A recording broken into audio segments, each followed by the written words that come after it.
gran paisano, hermano, amigo, soy mexicano. Y cambiamos de lugar, no de bandera, verde, blanco y rojo lo llevo en las venas. Como el águila volamos sin fronteras, rompemos la malla que se... Muy buenas noches, aquí estamos un domingo más en la Hora Nacional. Nosotros somos Leonora y Cha y hoy para muchos es una noche muy especial porque mañana llegan los Reyes Magos. Claro, es que recibirlos es una tradición muy bonita y además ayuda a darle un buen arranque a todos los años nuevos. Claro. Oye, pero fíjate que mucha gente anda preocupada por los gastos que hicieron las fiestas de fin de año y porque llega la famosa y terrible cuesta de enero. Durísimo. Pero una buena noticia es el incremento histórico al salario mínimo. Esto ayuda muchísimo al bolsillo de los mexicanos, así que ánimo a todas y todos porque este año arranca con buenas noticias. Además, con este arranque de año también llegan buenas oportunidades para todas y todos y hoy les traemos información sobre esto. En los últimos años se ha transformado el futuro de las y los trabajadores en México. Durante el gobierno de Andrés Manuel López Obrador, el salario mínimo experimentó un cambio histórico. Alcanzó un incremento del 316%. Este aumento sin precedentes simbolizó un cambio fundamental en la política laboral, alejando las prácticas del periodo neoliberal, donde nuestro país era famoso internacionalmente por su mano de obra barata. Recordemos que en 2018 el salario mínimo era de 88.40 pesos diarios. Con ese dinero no se cubría ni una canasta básica alimentaria. En el gobierno de Felipe Calderón, una persona de clase alta ganaba 35 veces más que alguien de clase baja. Hoy esa diferencia se ha reducido a 15 veces, lo que disminuye significativamente la brecha de desigualdad. Ese incremento en el salario permitió devolver el poder adquisitivo a la clase trabajadora, un logro que no se había visto en los últimos 40 años. Ahora, con el segundo piso de la Cuarta Transformación, se ha alcanzado logros significativos para este año 2025. La presidenta Claudia Sheinbaum incrementó el salario mínimo en un 12%, elevándolo a un promedio mensual de 8.364 pesos y 12.596 pesos en la frontera, favoreciendo directamente a 8.5 millones de trabajadores. Este avance se encamina a lograr que para 2030 el salario mínimo cubra 2,5 canastas básicas. Este esfuerzo conjunto entre trabajadores, empresarios y gobierno demuestra que el humanismo mexicano está dando resultados concretos para mejorar la calidad de vida de las y los mexicanos, tejiendo un presente digno y un futuro lleno de esperanza. El principio de año es un muy buen momento para que pensemos en nuestras metas y cómo podemos aprovechar los apoyos que el gobierno está ofreciendo. Hay recursos disponibles que pueden ser una gran ayuda y aquí vamos a conocerlos. Este es el calendario y el día de hoy, 2 de enero, inicia la dispersión del pago.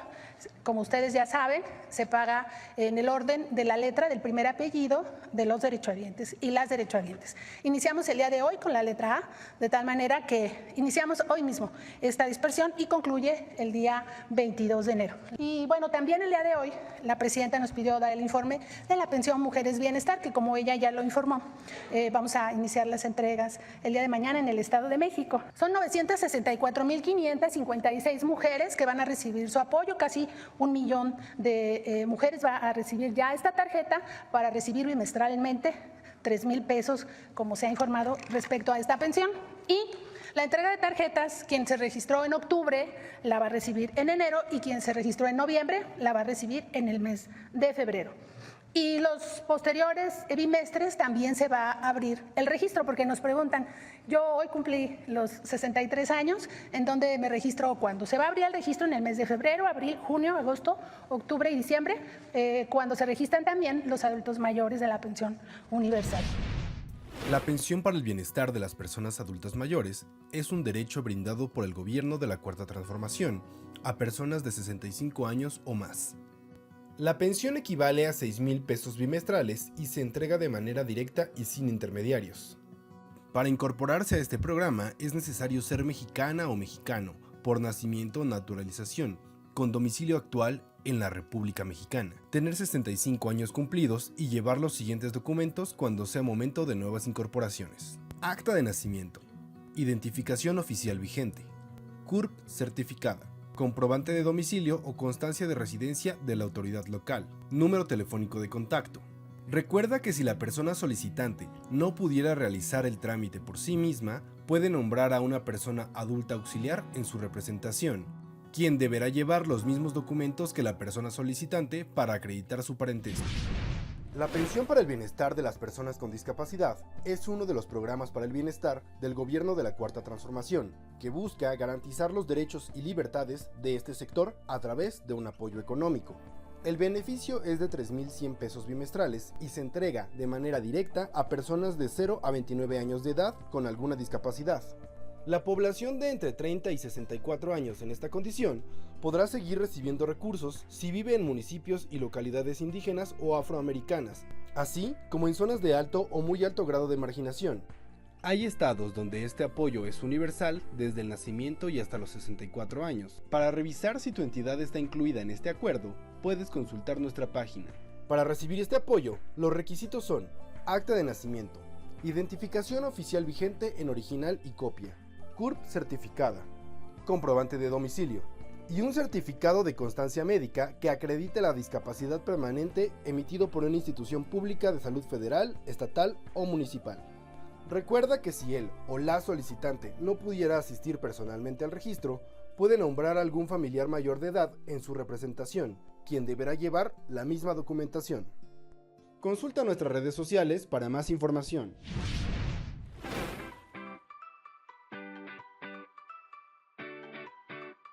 Me cortaron el pie y ya no puedo ir al campo a trabajar. Monte sí tengo, pero no puedo ir a trabajar.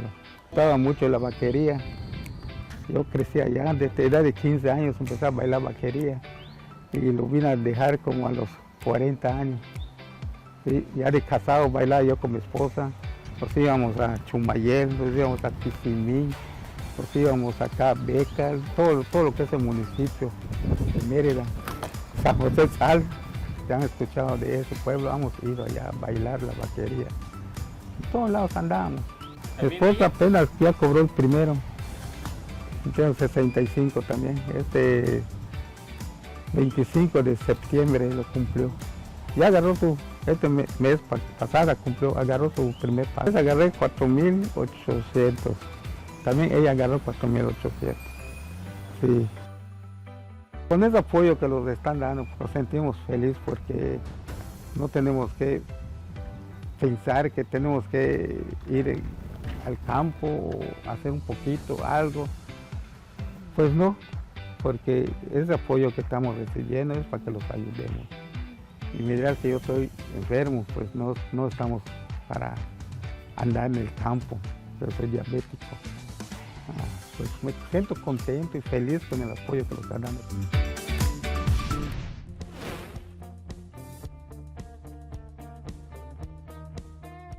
Soy mamá de Alejandro. Yo soy de aquí de San Luis Potosí.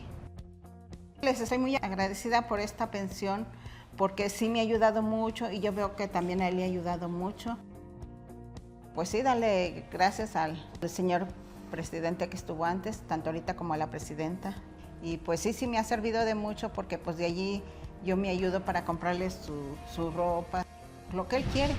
La diabetes es una de las principales preocupaciones de salud pública en México, afectando a millones de personas. Sí, Rivers. caray, de acuerdo con la Secretaría de Salud, la diabetes tipo 2 es la más común y además es que como tiene tantas complicaciones que pueden llevar a muchos problemas, Sí, es un desafío si no se maneja adecuadamente. claro. Y mira, pues para hablar sobre este tema tan complicado y tan importante, nos acompaña el día de hoy el doctor Juan Antonio Peralta Calcáneo, que él es jefe del Servicio de Endocrinología del Hospital General de México, doctor Eduardo Lisiaga.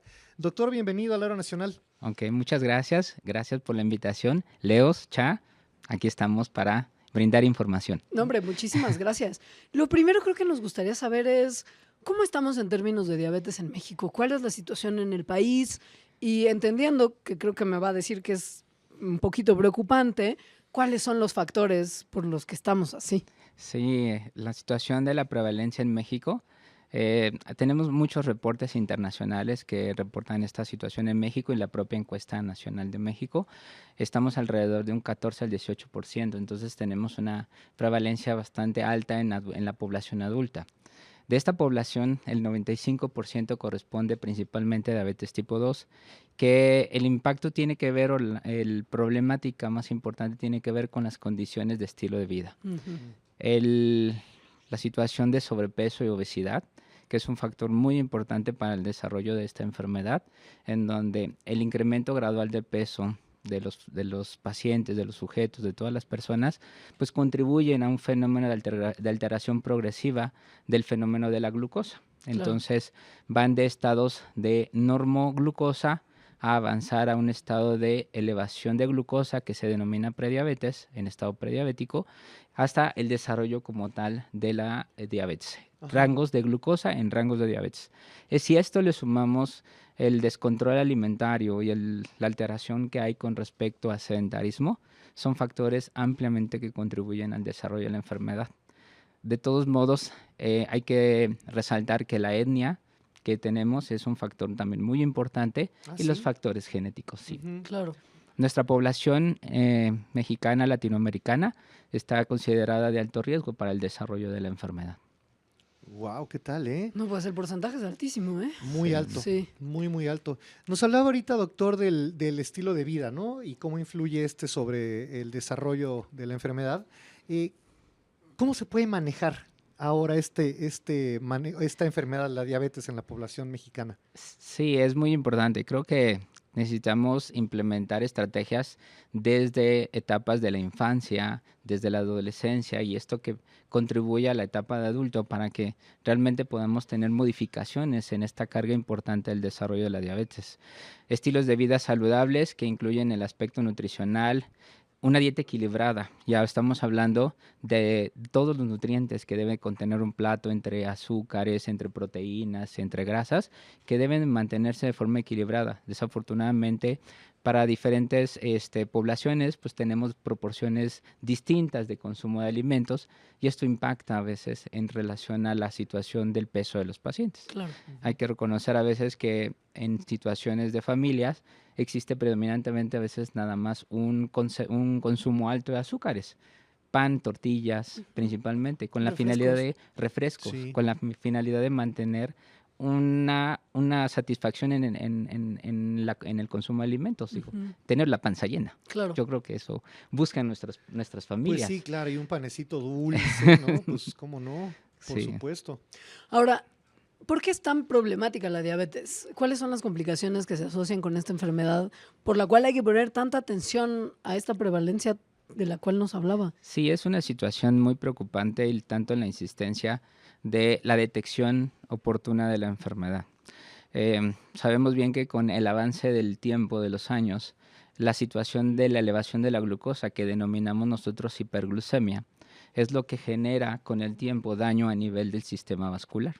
Ya hablamos que con el tiempo el daño vascular va tanto de microvascular, en donde estamos hablando de la circulación de pequeños vasos, y la macrovascular, que es donde impacta la circulación de grandes vasos. Las complicaciones a largo plazo, hay a corto y a largo plazo, pero los que impactan a largo plazo, principalmente en microvasculares, el daño en retina, se llama retinopatía, el daño en los nervios, que se llama neuropatía, principalmente a nivel periférico, y el daño renal, la nefropatía. Entonces, son condiciones que realmente hacen que la calidad de vida y el pronóstico de los pacientes se vea reducida. Neuropatía, una de las principales causas de amputaciones no traumáticas en los adultos. Retinopatía, una de las principales causas de ceguera en los pacientes que viven con diabetes. Y no se diga la nefropatía, el daño renal, y en etapas que pueden llegar hasta la terapia de sustitución. Y dentro de la problemática que existe de los vasos, de los grandes vasos, es el fenómeno macrovascular, en donde estamos hablando de morbilidad y mortalidad por enfermedades cardiovasculares. Infarto agudo de miocardio, enfermedad cerebrovascular y muerte de causa cardíaca fatal. Entonces, digo, son los problemas que, si nosotros vemos en las condiciones de mortalidad, son las principales causas de muerte en nuestro país. Claro, es innegable que hay una relación ahí probablemente, ¿no? Sí. Sí, totalmente. Oiga, doctor, ¿y la Secretaría de Salud qué medidas o estrategias ha implementado para prevenir y pues controlar la diabetes. Sí, eso es muy importante. La estrategia ha sido principalmente en la prevención, es la estrategia nutricional, la estrategia de implementación de actividad física. Hemos visto muchos programas de Aliméntate Sano, de Muévete, ha habido diferentes programas en donde se insiste de una forma constante de modificar estos estilos de vida para reducir la aparición de enfermedades crónicas, diabetes, sobrepeso, obesidad y obviamente hipertensión, que pueda reducir la aparición de estas enfermedades. Aunado a esto, el trasfondo de prevenir, se habla mucho de la educación de los pacientes en forma general de los estilos de vida.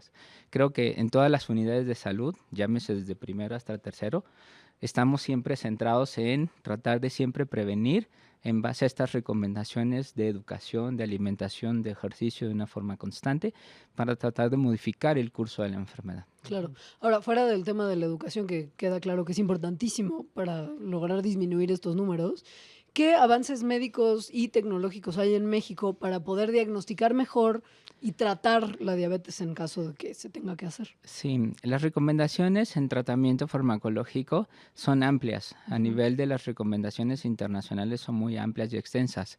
México cuenta con mucha de estas herramientas farmacológicas, de estos tratamientos farmacológicos implementados en los pacientes para mejorar el control glucémico y esto impactar en reducción de las complicaciones de los pacientes.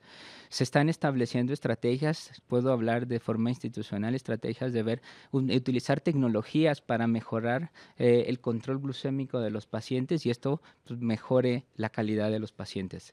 Tenemos un gran reto, pero creo que lo estamos haciendo pasito a pasito para impactar aún más en todos los pacientes que viven con diabetes y que se acerquen a sus instituciones de salud desde el primer nivel, segundo nivel y tercer nivel. Realmente es muy importante que nuestros pacientes estén con esta atención continua para estar dentro de metas de control y tener un buen pronóstico.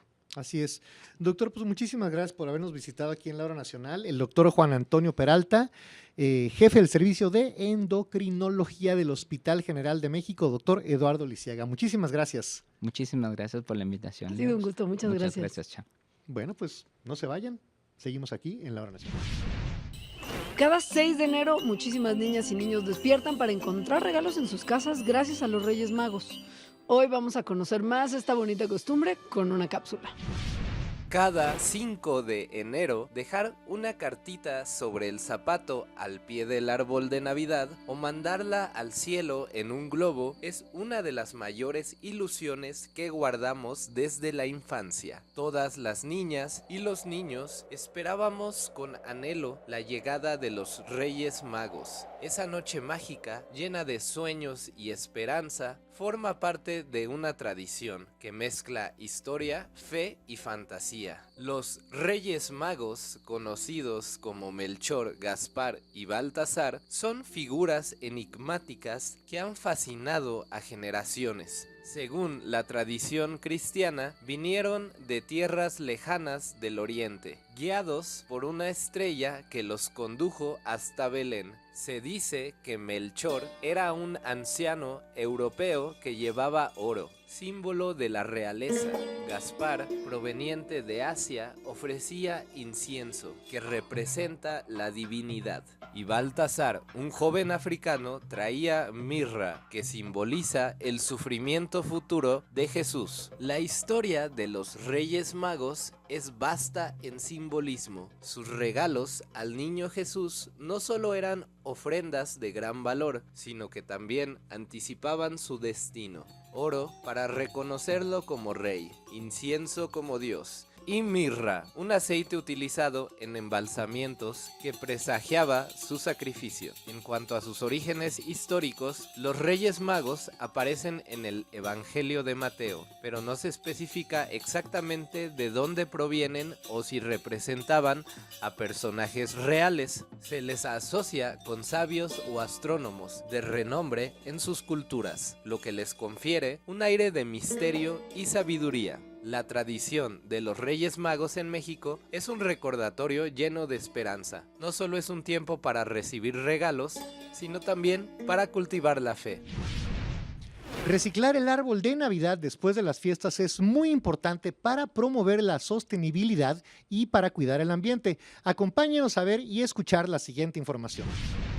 Con el fin de la temporada navideña, la pregunta sobre qué hacer con el árbol de Navidad se vuelve importante. Reciclar tu árbol es una opción sustentable que contribuye con el cuidado del medio ambiente, ya que reduce los residuos y permite su transformación en productos útiles como composta o material para acolchado. Al convertir el árbol de Navidad en composta, mejoramos la calidad del suelo y reducimos la erosión porque retiene la humedad. ¿Cómo preparar un árbol para reciclarlo? Primero, debes asegurarte de quitar todos los adornos, luces y decoraciones antes de llevar tu árbol al centro de acopio. Después, debes consultar sobre los centros de reciclaje más cercanos a tu domicilio. Puedes contactar al personal de tu alcaldía o municipio para conocer los lugares y fechas específicos para la recolección. En la Ciudad de México, por ejemplo, existen algunos centros comerciales que los reciben y también puedes visitar los centros habilitados por la Comisión Nacional Forestal que están ubicados en diferentes puntos del país. Para conocer los centros de acopio, visita la página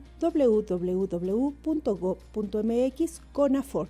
No olvides que, al reciclar, estás participando en la protección del planeta, ya que reduces la huella de carbono al mismo tiempo que fomentas prácticas ecológicas que tienen un impacto positivo en la comunidad. Hacer esta elección no solo es una acción responsable, sino también una muestra de respeto hacia nuestro entorno natural. Los Platónicos son un grupo nuevo de cumbia que tiene un estilo fresco pero con toques clásicos porque podría decirse que son como la nueva generación de Los Ángeles Azules. Su propuesta musical mezcla cumbia tradicional pero con elementos de otros géneros musicales y esto obviamente hace que tengan un sonido único que les ha funcionado muy bien. Hoy les traemos una de sus canciones en vivo para que los conozcan por si no los han escuchado.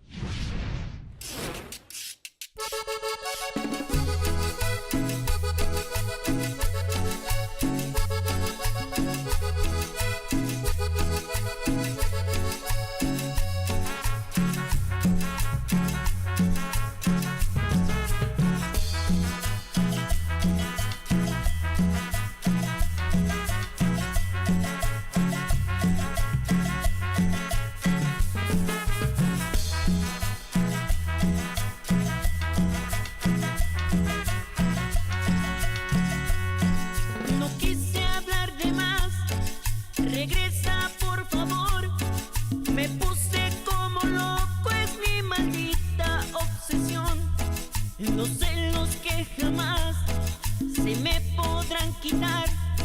Si tú ya me conoces, vuélveme a perdonar. Ya no tengo a nadie en esta vida. Mi gran desobediencia es desolación. Las calles de mi barrio están vacías. Tu sombra se borró con un simple adiós. Mi chaparrita, mi morenita, mi dulce bien, eres mi alegría. Mi chaparrita, mi morenita, mi dulce bien, eres mi agonía. Mi chaparrita, mi morenita, mi dulce bien, eres mi alegría. Mi chaparrita, mi morenita, mi dulce bien, eres mi agonía.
Margarita Maza Parada nació en la ciudad de Oaxaca el 28 de marzo de 1826.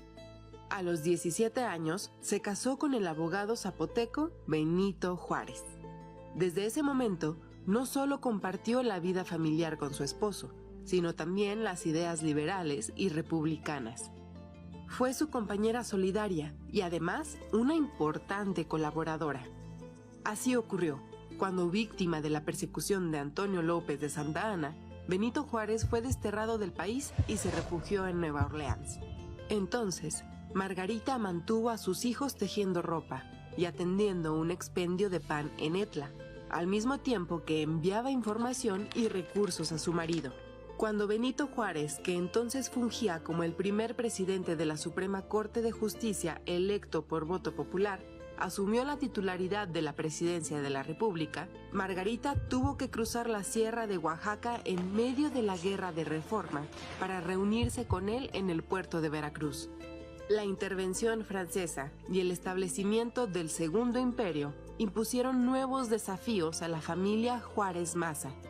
Margarita se puso al frente de un comité encargado de conseguir los suministros necesarios para los hospitales de sangre del Ejército de Oriente, con el apoyo de otras mujeres.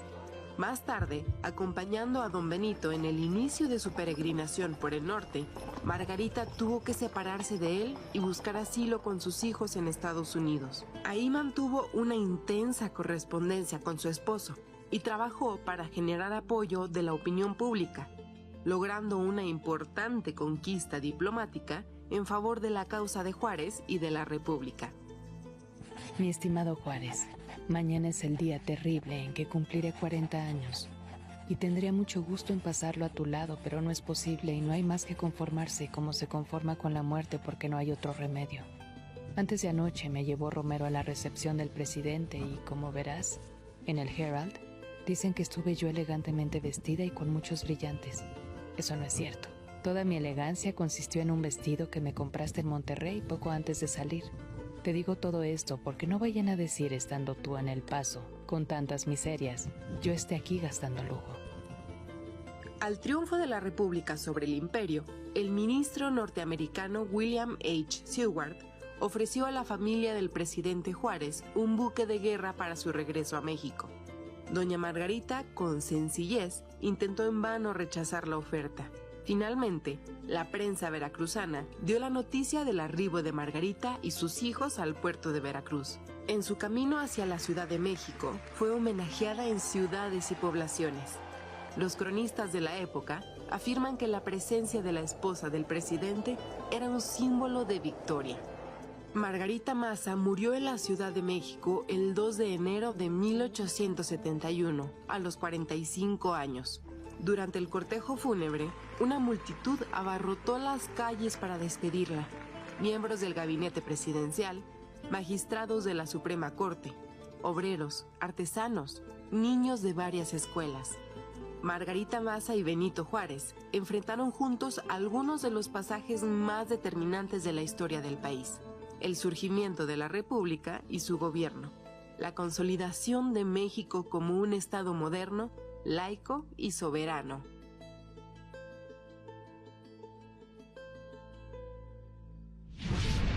Al principio de este programa les mencionamos que el gobierno está ofreciendo un montón de apoyos y oportunidades para que todas y todos podamos alcanzar nuestro bienestar.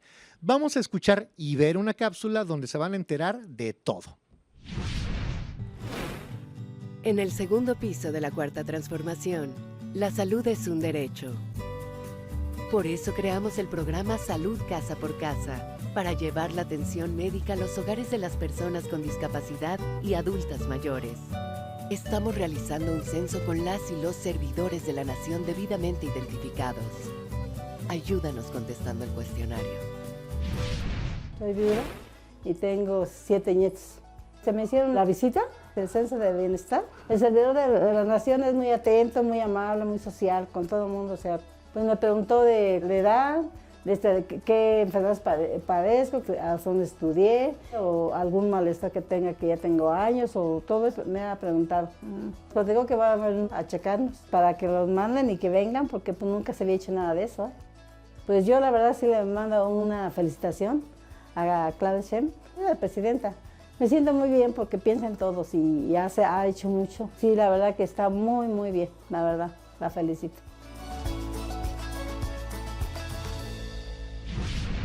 Vendo tacos, a veces hago guaraches, ahí lo que se va pudiendo. Vinieron a censarme una chica muy amable y el censo fue una cosa fabulosa, la verdad. Cuando vienen a tu casa, pues ya hasta con más confianza. Está muy bien el que tengamos esa otra etapa más para nuestro bienestar. Yo le diría a la presidenta que estamos súper agradecidas con esta nueva modalidad del censo, del bienestar, de que vienen a la casa de uno, que se preocupan por la salud de uno. En el segundo piso de la Cuarta Transformación, se reconoce a las mujeres por haber dedicado su vida al cuidado de sus familias. Por eso, a partir de enero de 2025, en México se entregará la pensión Mujeres Bienestar. Comenzaremos con todas las mujeres de 63 a 64 años y gradualmente incorporaremos a las de 60 a 62. Ubica tu módulo de registro en gov.mx/bienestar. Tengo 63 años. Ahorita solamente soy ama de casa, pero antes trabajaba. Pero tuve un problema en la columna y ya no pude trabajar. Yo con mi pensión haría cubrir las necesidades. Está muy bien que a nosotros de la tercera edad nos esté ayudando, porque muchas veces pues ya no hay lugar para que uno pueda trabajar. Entonces, ahorita con esta ayuda pues se invierte en lo que se necesita. Vivo con mi esposo, siempre me dediqué al hogar. Le ayudaba a mi esposo a cosechar, a veces a sembrar. Él hacía el hoyo, yo le echaba el maíz y así. Todo el tiempo anduvimos así. Yo le agradezco mucho a la presidenta Claudia que pues nos esté apoyando con esta pensión para ayudarnos. Antes no había pues todo esto y ahora ya hay todo esto para ayudarse uno. Qué bueno que se esté reconociendo este trabajo porque pues así ya tiene más valor en lo de uno de mujer. Cuando yo reciba esta pensión, yo desearía guardar un cinquito para mi bienestar pues de más adelante. En el segundo piso de la Cuarta Transformación, los programas de bienestar continúan, se incorporan a la Constitución y se fortalecen con nuevos apoyos, como el programa Salud Casa por Casa, que a partir de 2025 llevará atención médica a los hogares de las y los adultos mayores y personas con discapacidad, y la pensión Mujeres Bienestar, que comenzará con beneficiarias de 63 a 64 años. Bueno, hoy vamos a presentar a un personaje que tiene hasta un alias. Ajá. Está con nosotros Said Badwan, alias El Hombre Robot, que es egresado de la carrera de Ingeniería Mecatrónica de la UNAM, además de emprendedor, conferencista. Y bueno, es que si les contamos su currículum entero, aquí se nos va la hora completa. Así es, mi querida Leos. Said, qué gusto tenerte por acá para que pues, presentemos esta nueva sección de cápsulas que van a hablar de la ciencia. Es un placer, estoy encantado de poder estar con ustedes y sobre todo yo me considero una persona muy curiosa y me encanta platicar de las cosas que me la vivo leyendo, investigando y justo quitarles todo el lenguaje técnico y platicarlas de forma coloquial. Eso es súper importante. ¿De qué podemos esperar que hablen estas cápsulas? Más o menos, no sé, ¿qué criterios vas a usar para escoger los temas? Pon tú. Claro, mira, a mí la verdad me encanta que la ciencia tenga implicaciones en lo que nos pasa en nuestra vida cotidiana, en el día a día, cómo nos afecta, ya sea cómo se desarrollan nuevas curas para enfermedades, cómo podemos entender mejor nuestra psicología y cómo funciona nuestro cuerpo, cosas como cómo podemos hackear el dormir mejor según todos los estudios científicos. Me lo estás que se han vendiendo muy hecho bien, respecto a esto, etcétera. Ajá. Cosas que realmente nos afecten en nuestro día a día y cómo toda esa ciencia y toda esa investigación aterrizarla en consejos prácticos para nuestra vida. Súper. Entonces va a estar muy presente la tecnología, ¿no? Por lo que acabo de entender. Sí, claro, al menos es mi área de especialidad.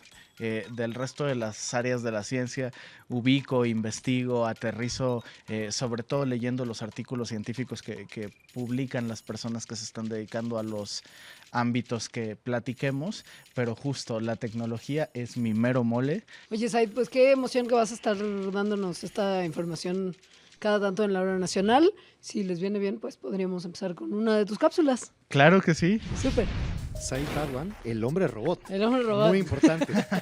Muchas gracias. Pues sí, el día de hoy traemos, yo creo, una muy dulce noticia para las personas que padecen diabetes. A ver. Y es que vamos a hablar de una nueva investigación que se realizó en China que está permitiendo que la diabetes sea por primera vez en la historia curada. La diabetes es una enfermedad crónica. ¿Qué significa que una enfermedad sea crónica? Es que no se puede curar.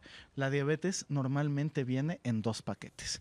La diabetes tipo 1, que es una diabetes que tienes desde que naces, que es una enfermedad autoinmune. Lo más complicado es haber nacido con la condición, porque la diabetes tipo 2, pues afortunadamente, simplemente cambiando hábitos, con una buena alimentación, realizando ejercicio, etcétera, para cómo gestionas esa energía dentro de tu cuerpo, pues le puedes dar la vuelta.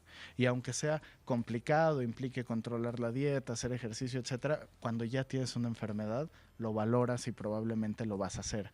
Pero las personas con diabetes tipo 1 no les quedaba más que estar midiendo su glucosa en sangre, pinchándose todo el tiempo, que era doloroso, estándose inyectando insulina. Pues bueno, esta investigación lo que hizo fue que tomó células troncales, las que conocemos como célula madre, de tejido adiposo café de estas personas, que es de la grasa, es el tejido adiposo.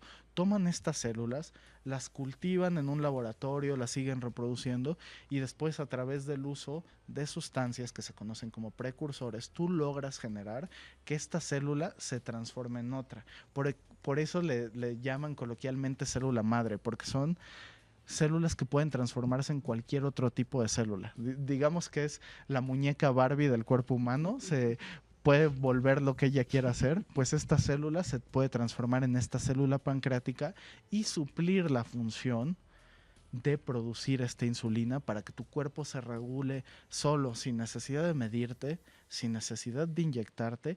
Y esto no solo ya ocurrió, sino que ya se probó en una persona humana que lleva 1 año produciendo su propia insulina sin que estas células hayan muerto. ¿Cómo se logró esto? En lugar de introducirlas en el páncreas, se modificaron ligeramente, entonces siguen siendo células beta que producen insulina, pero las implantaron en los músculos abdominales del cuerpo de esta persona. Ajá. Entonces están lejos de la zona donde normalmente ocurre esto y aparte con una ligera modificación para que en la comunicación de las células no las vean como este organismo que ataca. Extraño, sí. Y entonces se ha mantenido esta producción de insulina, es algo muy prometedor. Apenas se hicieron estas pruebas clínicas, ya están aprobadas y lo que sigue es pues que eventualmente esto se popularice y pueda estar disponible para las personas que lo requieren, que en México pues tenemos una gran cantidad de personas con diabetes. La estadística es que un 10% de los adultos padecen de diabetes. Hay una diferencia entre cuál es tipo 2 y tipo 1, pero creo que esta noticia pues es dulce y esperanzadora para todos. Sí, ojalá se permitiera más investigación de repente en células troncales, porque como esta podrían salir tantas otras cosas y que cada vez se haga más investigación en esto, más pruebas clínicas, y esto puede estar disponible para un público general pronto. Sí. Estaría buenísimo. Además es muy interesante cómo los avances científicos que están ocurriendo hoy día se complementan. Por ejemplo, el problema de la diabetes tipo 1 y nuestro cuerpo atacando esta clase de células es algo que eventualmente podrá modificarse usando tecnologías como CRISPR-Cas9, que es editar genéticamente a personas, pero que están vivas, ¿no? Pero bueno, algún día platícanos más sobre CRISPR-Cas9, porque si empezamos a hablar de eso ahora se nos va la hora nacional completa. Muchísimas gracias por haber venido una vez más. Un placer, muchísimas gracias, me encantó estar con ustedes y platicar de estos temas. A nosotros más. Gracias por estar aquí y gracias a ustedes por seguir con nosotros. No se vayan, que tenemos mucho más.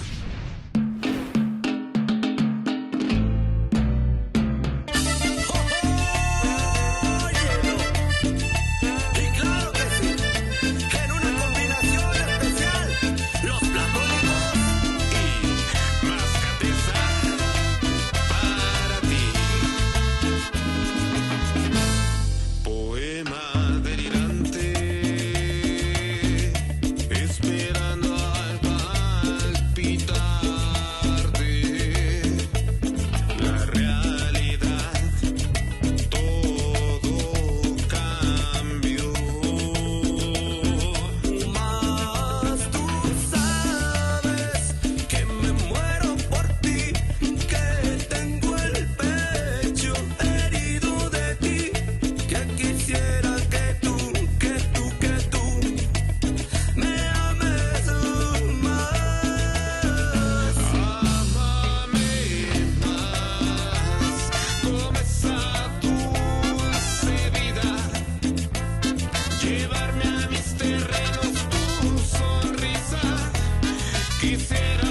besar todas tus palmas.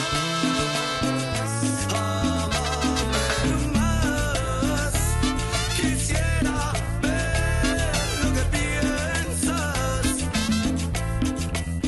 viviendo en ti, soñando en ti. De límite comenzó a pensar, en mi alma no te puedo alejar, con una botella te quise olvidar, rogándote siempre un poco de paz. Vengo buscando y espero encontrar hasta tener mi libertad. Tú sabes que me muero por ti, que tengo el pecho herido de ti, que quisiera que tú me ames más. Amame más, toma esa dulce vida, llevarme a mis terrenos tu sonrisa. Quisiera besar todas tus palmas. Amame más, quisiera ver lo que piensas, viviendo en ti, soñando en ti.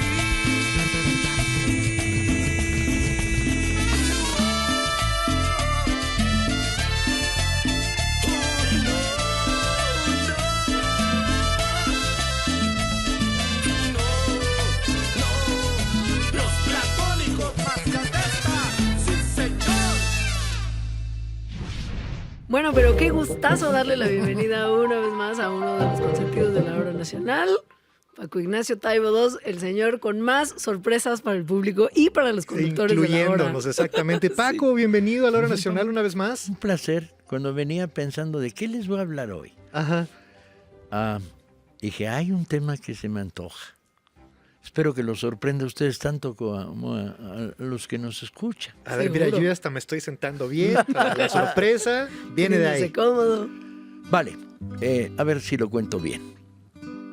Cuando revisas la historia de la Revolución Mexicana, cuyas conmemoraciones están sobre la mesa en estos días, yo me hacía algunas preguntas incorrectas, como por ejemplo, ¿dónde está la componente gay de la Revolución Mexicana? Y yo decía, está oculta, o sea, la antítesis entre macho, valiente, loco, revolucionario, sería lo homosexual en la lógica pedestre del siglo XX mexicano, femenino, echado para atrás, y no hay tal. Y entonces empecé a rastrear qué combatientes de alto nivel, de importancia, hay huellas o hay rastros de que hayan sido homosexuales. Y encontré 3 casos y medio. El medio no lo voy a comentar porque los elementos son muy endebles, pero los 3 sí me dejaron muy sorprendido. Porque además esto no se discute. En las biografías que hay de estos personajes, 0,0. Órale. No hay información sobre sus preferencias sexuales. Era mal visto, prohibido, yo qué sé. Sí, sí, claro. Pero encontré 3 muy potentes, muy potentes. El primero que encontré fue Abraham González, que me parece una de las figuras más brillantes, maravillosas de la Revolución Mexicana. El hombre de Chihuahua, el que organiza la conspiración en Chihuahua para darle cobijo a Madero y el que convence a Villa de que se sume a la revolución. Y rastreando su vida familiar, no hay ni un solo elemento para decirte, fue novio de esta, tuvo relaciones con esta otra. Cuando habitualmente, cuando sigues la historia de un personaje más o menos en profundidad, pues hay un montón de huellas de su vida heterosexual. No solo eso, vivía con su mamá, que parecía ser un rasgo de homosexualidad reprimida, oculta, y no hubo manera de fijarlo. Sin embargo, me quedó la clara idea de si Abraham González alguien al que yo estimo como uno de los más valientes y locos que estuvieron detrás del proyecto revolucionario, vicepresidente con Madero, defensor hasta el último momento, cuando viene la dictadura de Huerta, él dice: yo permanezco en Chihuahua, lo capturan, lo matan de mala manera, deteniendo su tren a mitad del camino y tirando los restos en el desierto. Y yo dije, me quedó sembrada la duda, no quisiera llenar huecos de su biografía, pero ahí estaba. Claro. La segunda fue con otro personaje maravilloso de la Revolución Mexicana, que es Carrera Torres. Carrera Torres fue el gran general de la zona islera candeliguera y el protagonista desde los primeros años del movimiento, cuando se levantan armas siguiendo la consigna de Madero, de uno de los proyectos de reforma agraria más fuertes. Es de los primeros generales con mando de tropa que dicen: deténganse, repártase la tierra. Anda. Carrera Torres, entonces, es muy singular porque al final acompaña a los convencionistas después de Aguascalientes, llega triunfante a la Ciudad de México y aparece en la famosa foto de Palacio Nacional, la foto de la supuesta silla de la que algún día hablamos, que no es la silla, donde está Villa, Zapata, y paradito al lado uno que decían: ¿y el gringo? Ajá. Porque es altísimo, desgarbado, ¿no? Mal afeitado, y finalmente logro identificar, es Carrera Torres. Y me pongo a darle vueltas a sus notas biográficas. Hay una serie de cartas antes de su muerte, porque luego sería asesinado por una conspiración proto-obregonista después de la ruptura de carrancistas por un lado, villistas zapatistas por el otro. Y sí, las cartas a su mamá es un hombre de 40 años, 35 años, donde dice: yo que no he conocido mujer. Y tú, ¿qué andas confesando a tu mamá? Bueno, este caso quedó ahí. No encontré ningún elemento que le diera vueltas al asunto, porque tampoco era mi tema, ¿no? El tercero es todavía más loco. Es el general Villarreal, de origen magonista, que terminará en la revolución del lado de Obregón, combatiendo contra Felipe Ángeles en Ramos Arizpe, en Monterrey. Produce, en el momento de que le capturan su vagón de tren por Felipe Ángeles, que lo está persiguiendo y acosando, luego él sería figura en la post-revolución, produce mensajes muy raros entre Ángeles, que está en el norte, y Villa. Ajá. Dice: es que le caí al vagón de Villarreal. Y he aquí lo que encontré. Y en términos de chanza, Ángeles le cuenta a Villa que en el vagón de tren de Villarreal hay un arcón de ropa femenina, lo cual, conociendo la vida dispendiosa y alegre de muchos generales durante la Revolución, no sería sorprendente. Ajá. El único problema es que Ángeles remata con la malicia diciendo: de su talla. Oh, okay. Yo nunca fue contestado esto, también fue ocultado. Villarreal fue una figura del carrancismo y de la post-revolución, no cuestionable, y entonces ahí se quedó. Pero de repente uno reúne estos elementos y dice: ¿cuántos más? Claro. ¿Quiénes? ¿Por qué?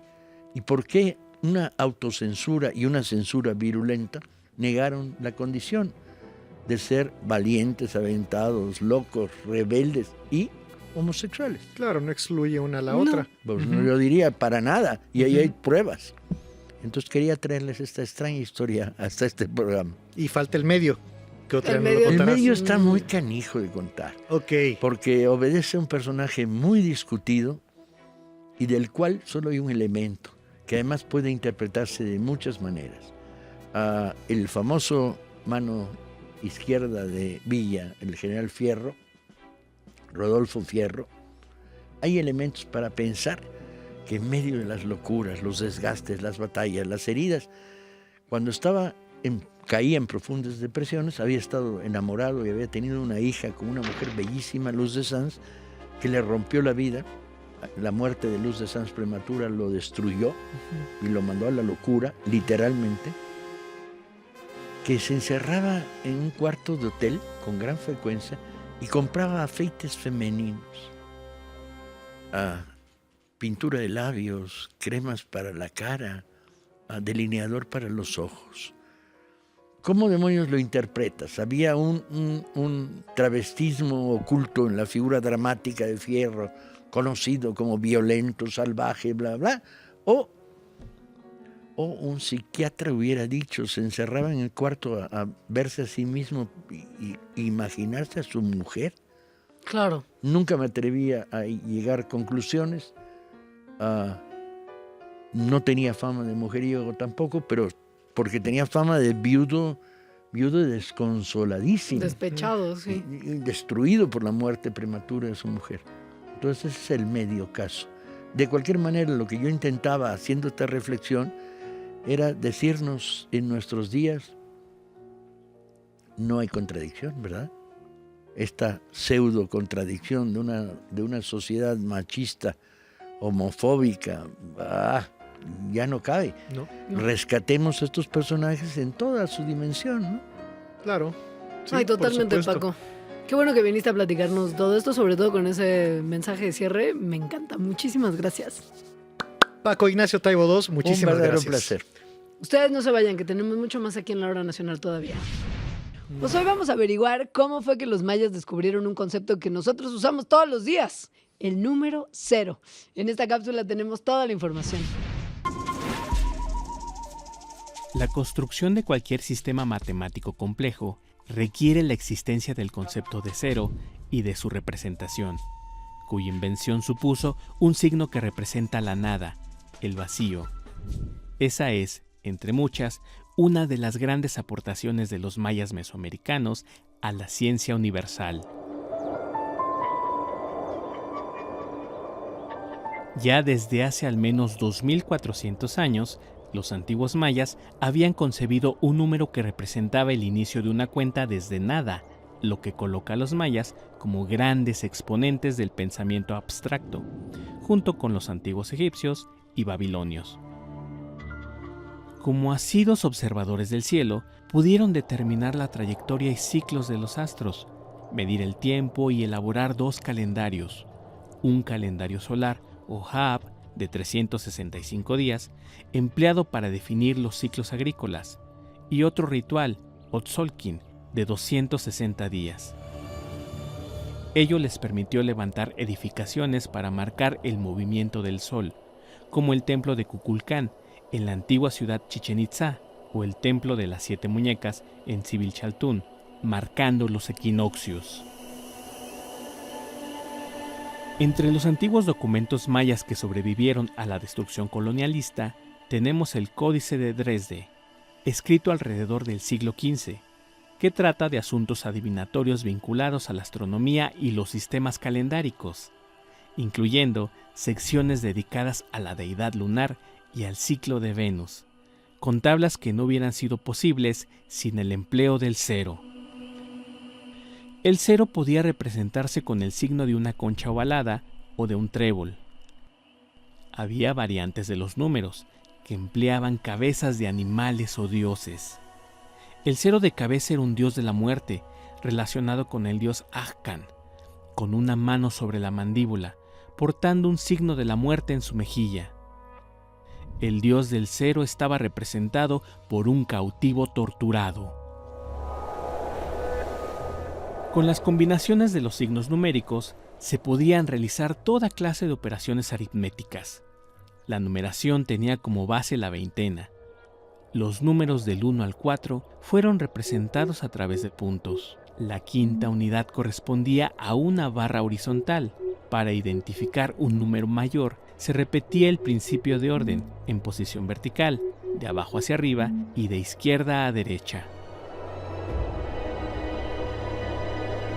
Los números, según su posición, iban representando cifras más grandes. A ciertas magnitudes les dieron nombres específicos como el kin, el uinal, el tun, el catún, el bactún, el pictún o el calactún. Este sistema matemático incluía sumas, restas, multiplicaciones, divisiones y raíz cuadrada. El 0 maya tenía también un valor lingüístico, asociado al concepto de ausencia, que se pronunciaba mihil o mil, cuando se usaba como palabra. Los números facilitaron la identificación de los ciclos de la Luna y de Venus, que dieron base a un sistema de augurios, determinante para ordenar los rituales e identificar los momentos de siembra, de petición de lluvia o de cosecha. Saberes y aprendizajes que, heredados por generaciones, siguen vigentes entre los mayas de hoy. Tenemukat inkila kabilo, tumenle anato bo, tu pato yabach kambesi, ti yabach mehemaya palalop.